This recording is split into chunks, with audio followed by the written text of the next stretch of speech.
자, 그런데 이제 총선이 네. 1년 앞으로 다가왔습니다. 촛불행동 측에서는 이번 총선의 의미 이거를 어떻게 보고 계십니까?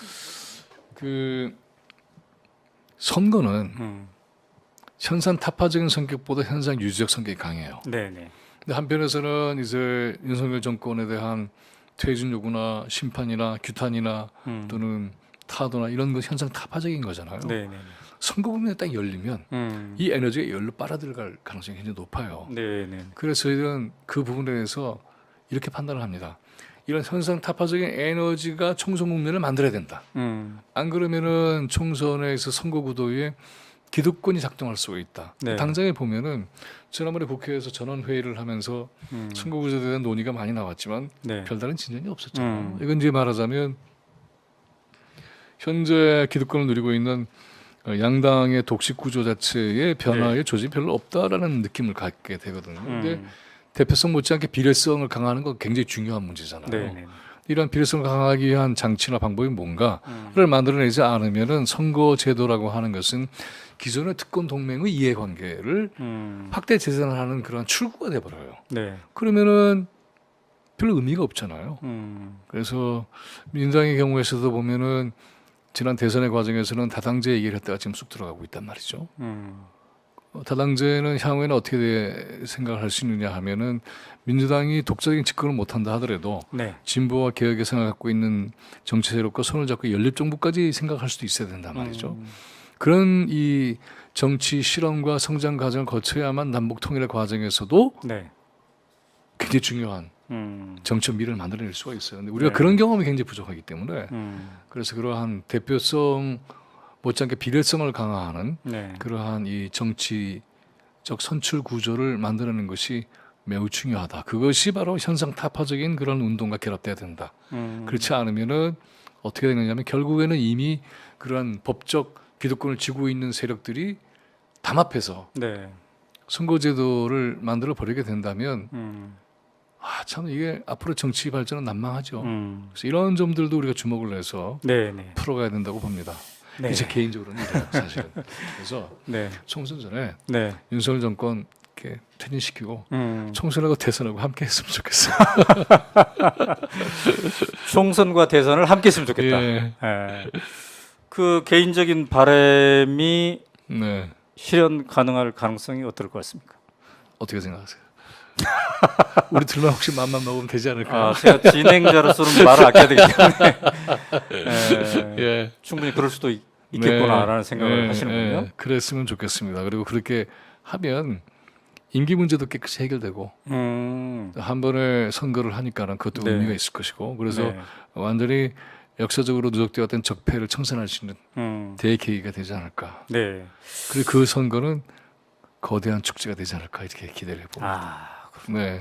저는 그 누구로부터도 그런 시나리오 얘기를 못 들었는데 네. 총선과 대선을 네. 같이 칠 수도 있다라고 네. 말씀을 해주시네요. 비밀이니까 보여드릴까?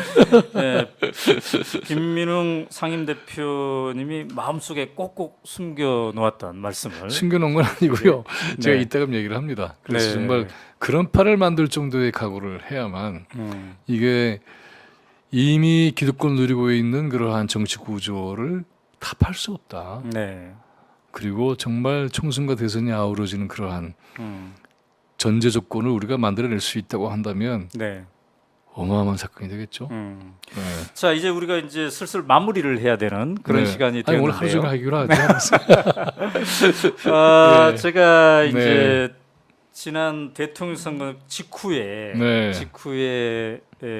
인터뷰를 했을 때 네. 그래도 다른 사람들은 막 그 기운이 쫙 빠져 있는데 네. 그때 말씀하신 게 주인은 국민이다, 주인은 우리다 이렇게 이제 말씀하셨던 게 기억이 나서요. 상기시켜 보자면 이제 조국 교수님이랑 네. 제가 최근에 아주 좋은 책이죠. 네. 조국의 법고전 산책 네. 네. 이제 베스트셀러이지 않습니까? 네. 근데 여기에 보면은 왜 우리가 주인인가를 얘기를 해주는 그런 게 있습니다. 이제 헨리 데이비드 소로, 그다음에 존 로크의 말을 제가 한번 가져와 봤는데요. 416쪽, 416쪽에 자, 저기 나오네요. 사람은 누구나 혁명의 권리를 인정한다. 그것은 정부의 폭정이나 무능이 극에 달해 견딜 수 없을 때 거기에 충성하길 거부하고 저항하는 권리다. 그러니까 이 소로는 혁명권을 네. 자연권을 하나로 이렇게 생각을 했더군요. 그다음에 이제 존 로크는 관련이 이제 있습니다만은 이거는 142쪽에 나오는 거네요. 인간은 폭정으로부터 벗어날 권리뿐만 아니라 그것을 예방할 권리도 갖고 있다. 그렇죠. 아, 폭정을 저항할 권리뿐만 아니라 그것을 예방할. 굉장히 중요한 겁니다. 예, 이게 지금 임기 4년을 네. 남겨놓고 있는 이 시점에서 우리가 이걸 다시 한번 음미를 해보는데요. 네. 왜 제가 이걸 말씀드리냐면 아까 말씀하신 게 촛불행동의 매주 토요일 집회가 단순히 외침이 아니라 하나의 정치학교. 우리가 주인이다. 그 그렇죠. 주인으로서 어떤 네. 사회를 만들어갈 것인가에 대한 정치학교다. 이런 말씀을 하셔서 이 구절을 한번 가져왔습니다. 어떻습니까? 네. 존 로크 얘기를 하자면 네네네. 존 로크는 이제 사회계약론 얘기를 하잖아요. 네네네. 그래서 현실에서 어떻게 가르치냐 하면 동의에 근거한 정치 체제의 구성. 네. 사실은 그 동의는 동시에 동의를 거부하고 저항할 수 있는 권리까지 포함하는 거예요. 네네. 그 얘기 별로 안 하거든요. 근데 이제 조국 교수님이 잘 얘기를 해주셨어요. 네. 우리 헌법의 전문에도 보면 4.19가 얘기가 나왔는데 그거는 말하자면 바로 이 얘기를 하는 거죠. 네. 그래서 저는 4.19 혁명의 얘기를 명확하게 폭정과 잘못된 권력에 대해서는 국민의 저항권을 철저하게 보장한다고 명확하게 써야 된다고 봐요. 네. 근데 이런 것만이 아니라 음. 이제 소구의 정치사상사에 있어서 근대 시민혁명의 각성과 관련한 이러한 철학적, 정치학적 주제를 네. 아우른과 함께 보면은 우리 헌법에는 이제 3.1 운동, 네. 3.1 혁명이라고 해야 될 텐데 음. 그다음에 임정, 네네. 그다음에 4.19 이렇게 연결돼 있거든요. 네네. 근데 보면 동학도 빠져 있고 의병투쟁도 빠져 있고 한일무장투쟁도 빠져 있어요. 네. 그래서 면면이 흐르는 우리의 엄청난 철학적 정치적 투쟁이 그 안에 우리 역사에 담겨 있잖아요. 네네. 실학도 그렇고요.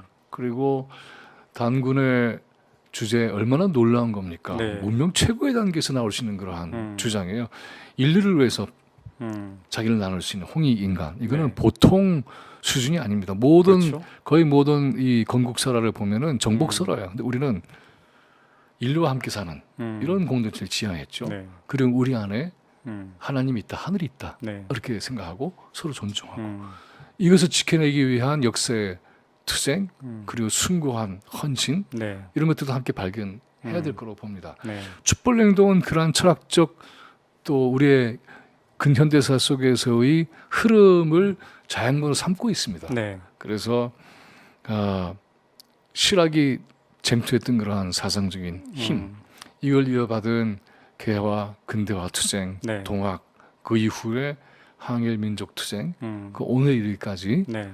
모든 역사의 과정에 담겨 있는 민족의 피눈물 그리고 그 항쟁에서 얻은 고귀한 희생과 네. 그리고는 역사를 향해서 자기를 던지는 의지 이런 모든 것들이 어디로 향해 있는가 네. 이걸 함께 나눌 수 있는 그래서 정말 자주, 민주, 네. 평등, 생명, 평화 이러한 소중한 주제들을 껴안고 갈 수 있는 나라가 됐으면 좋겠습니다.